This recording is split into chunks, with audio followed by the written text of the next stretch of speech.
Renaud et bienvenue dans un nouvel épisode de Péta Scandale. Aujourd'hui, nous allons regarder de plus près la polémique sur Hermès et la vente de sacs faits en peau de crocodile. Suivez-moi. Le saviez-vous? Celle qui a décidé de donner son nom à ce sac, Jane Birkin, a décidé de le débaptiser. Vous voulez en savoir plus? Venez, nous allons rencontrer la directrice générale d'Hermès, Léa Espèche. Samedi encore, sur la place de la République à Paris lors de la marche contre la fourrure et l'exploitation des anneaux pour la peau, une centaine de militants portant des masques de crocodiles, des panneaux stop, se sont réunis pour dénoncer l'utilisation de ces peaux exotiques par Hermès. Une minute de silence a même été prise pour commémorer sur ces animaux qui finissent en sac de luxe. Nous allons donc confronter Léa Espèche, la directrice générale d'Hermès, pour qu'elle puisse nous donner son avis sur toute cette polémique. Merci Madame Espèche d'être avec nous. Merci à vous de me recevoir. Entrons directement dans le cœur du sujet. Une enquête par PETA a été s'immiscée au sein d'usines et d'élevages intensifs appartenant donc à Hermès, où l'on voit des crocodiles mutilés, confinés et tués tout simplement avec des méthodes peu éthiques. Qu'avez-vous à me dire dessus ? Du coup, je suis assez contrastée par rapport à ce que vous venez de me dire, puisque d'une part, nous avons déjà entamé une phase de transition, parce qu'on est conscient qu'il faut évoluer avec notre époque, et donc aller vers des matériaux plus éthiques, des méthodes surtout de traitement des animaux plus responsables et durables. Donc c'est dans notre transition RSE notamment. Par contre, voilà, l'utilisation de cuir et de peau d'animaux restera dans notre ADN. C'est ce qui fait la renommée de notre marque, et surtout dans l'industrie du luxe, toutes les marques et maisons utilisent le cuir de la même manière, mais nous avons entamé cette phase de transition pour des élevages beaucoup plus respectueux de la sensibilité des animaux. J'irai même plus loin, face à toutes ces polémiques, des audits ont été réalisés par de nombreuses associations. Je vous invite à aller regarder les rapports annuels pour constater que nous avons vraiment entamé cette phase de transition et que nous sommes en accord avec nos promesses et notre raison d'être. Merci, j'entends bien tout ce que vous dites et notamment dans cette démarche de transition qu'Hermès essaye de mettre en place. Est-ce qu'aujourd'hui vous avez des actions concrètes qui justifient cela ?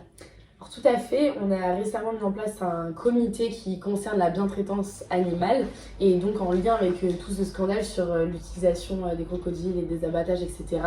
Donc ce comité de bientraitance animale va voir si nos élevages qui sont situés aux États-Unis, en Afrique ou encore en Australie respectent du coup toutes les normes que nous essayons de mettre en place, puisque je ne sais pas si vous êtes au courant, mais nous imposons du coup les plus hauts standards à nos élevages partenaires pour le respect du coup mental et physique des crocodiles et des alligators notamment. Eh bien, au moins, les choses sont dites et les choses ont été clarifiées. Mais comment vous assurez réellement de ce qui se passe ? Est-ce qu'il y a des normes qui ont été mises en place pour pouvoir justifier ? Oui, du coup, c'est ce que je vous disais, toutes les normes ont été mises en place de notre fait. Par contre, on s'assure qu'elles soient respectées avec une charte de bientraitance animale qui a été mise en place très récemment et qui est assez novatrice puisque ça n'était pas avant. Donc dans nos fermes pour du coup l'élevage et dans les abattoirs. Et une étude aussi a été lancée avec WWF France et cette étude avait pour but d'analyser l'empreinte environnementale, notamment des alligators.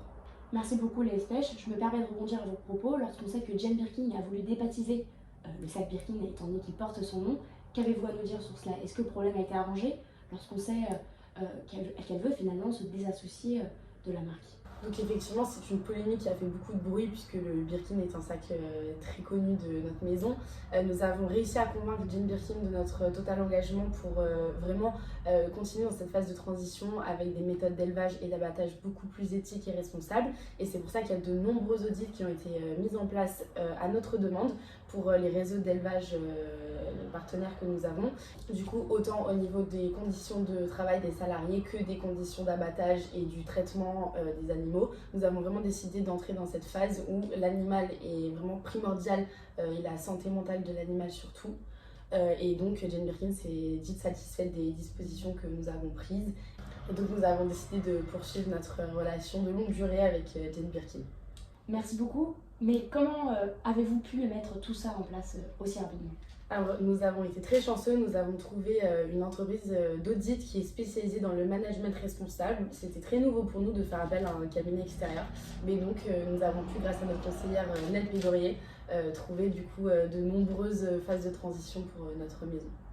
Eh bien ça tombe bien parce que nous les avons contactés aujourd'hui, la voici en visio. Bonjour et merci pour votre question. Alors effectivement, je suis spécialisée en management responsable et pour cette raison, je ne pourrais vous conseiller d'autres stratégies que celle-ci afin de redonner à Hermès son prestige. Mais qu'est-ce qu'un management responsable? La première chose à comprendre, c'est que le management responsable combine plusieurs dimensions. Une première qui est sociale, une seconde économique et bien sûr une troisième qui est environnementale. Autrement dit, le management responsable intègre à la fois la responsabilité sociale des entreprises, mais aussi la notion de développement durable. Il est important également d'insister sur le fait que le management, pour être qualifié de responsable, doit aller au-delà des obligations fixées par la loi. Mais alors concrètement, pour répondre à votre question, comment mettre en place un management responsable? Afin d'engager ce type de management, une transformation des modes de fonctionnement de l'entreprise est nécessaire. En effet, il faudra tout d'abord passer par une modification des habitudes des employés et faire en sorte de favoriser les relations humaines, par exemple par le biais de team building, pour gagner en solidarité, mais aussi en productivité. Parce que oui, ça a été prouvé, un travailleur heureux est un travailleur qui travaille mieux. Donc de manière globale, l'organisation de l'entreprise doit être revue dans le but de créer un environnement de travail qui soit à la fois inclusif et motivant, sans oublier la prise en compte des parties prenantes. Ensuite, il va être vital de développer une attention particulière concernant l'impact de la production et prendre les mesures qui s'imposent. C'est sûrement sur ce point que votre entreprise doit le plus travailler et a la plus grande marge de progression, afin de redonner confiance à votre clientèle. Pour terminer, il sera intéressant de former vos managers au management responsable afin d'insister sur l'importance pour eux d'être à l'écoute, capables de décider, capables d'amener le changement et de fédérer leur équipe autour de valeurs communes pour créer un réel esprit d'entreprise.